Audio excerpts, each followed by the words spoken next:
Mayor Zoran Kwame Mandani.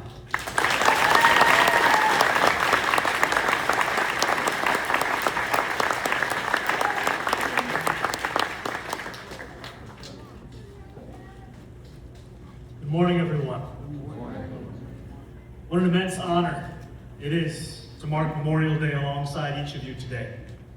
I want to begin by recognizing the many active duty service members here with us. Thank you for the daily sacrifices you make, the time you spend away from family, the hardships you endure to keep us safe. I look out and I see the faces of countless veterans and military families, some of whose service only just ended and some of whom even served on the Intrepid years ago. We are so grateful for all that you have done for our nation.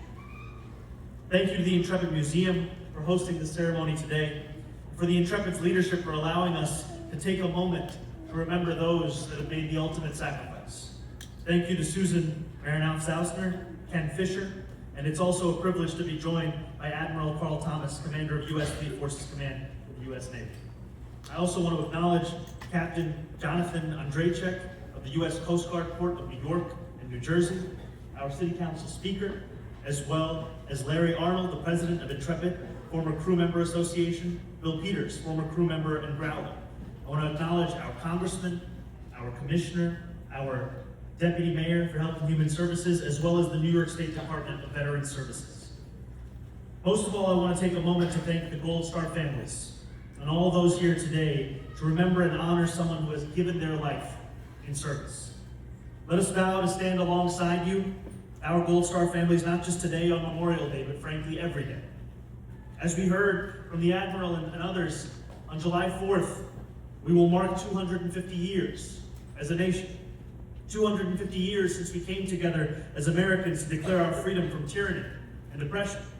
250 years where we have lived in this country side by side, working every day to become just a little bit more free, to fulfill the promise upon which we were founded, that all men are created equal.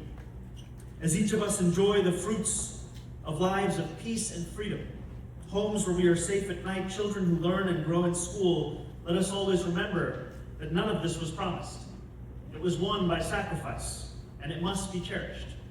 Here at the Intrepid, I can't help but think about all those who stood on this ship before, and what they saw as they steamed for faraway waters. I think of the sailors and the Marines on the Intrepid's maiden voyage, standing on deck late at night in January of 1944, heading towards the Marshall Islands. The lights would have been off to make her a harder target for Japanese submarines. The Fighting One would have likely been zigzagging for the same reason. We often forget how young those from whom we ask the most typically are. Thousands of officers and enlisted men would have been on board. Many were still teenagers. This was the furthest many had ever been from home.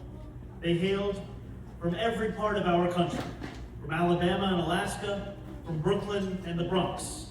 With the lights off, they sailed towards a horizon they could not see, to take on the threat of fascism that endangered so many. Some of those sailors never came home. As we've heard, the Intrepid absorbed torpedo impacts and kamikaze attacks, endured flooding and fires. They took a human toll. Men like Donald Dominic DiMarzo, the Intrepid's fire marshal, Alfonso Chavarrias, a gunner killed by a plane that hurled into the ship, who never got to grow into old age.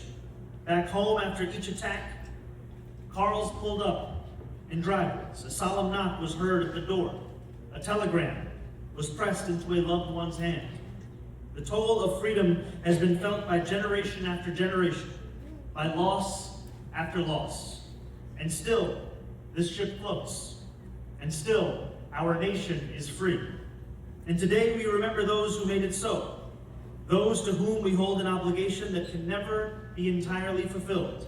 To build a city and a nation worthy of their service and worthy of their sacrifice.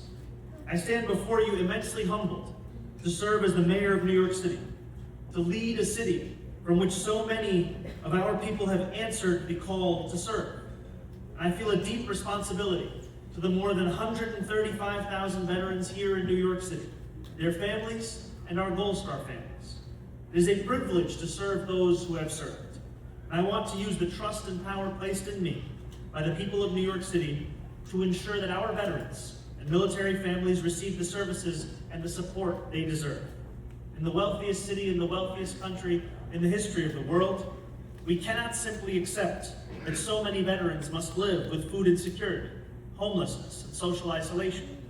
As we mark the solemnity of this day together and remember all those we lost, let us also rededicate ourselves to practicing the values for which they laid down their lives.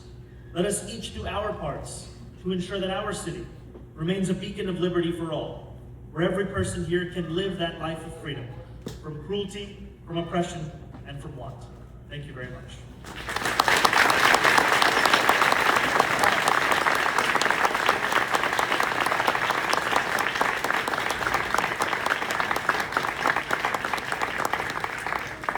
Mayor, sir, thank you so very much. It is absolutely, you said, a privilege to serve those who served. Really,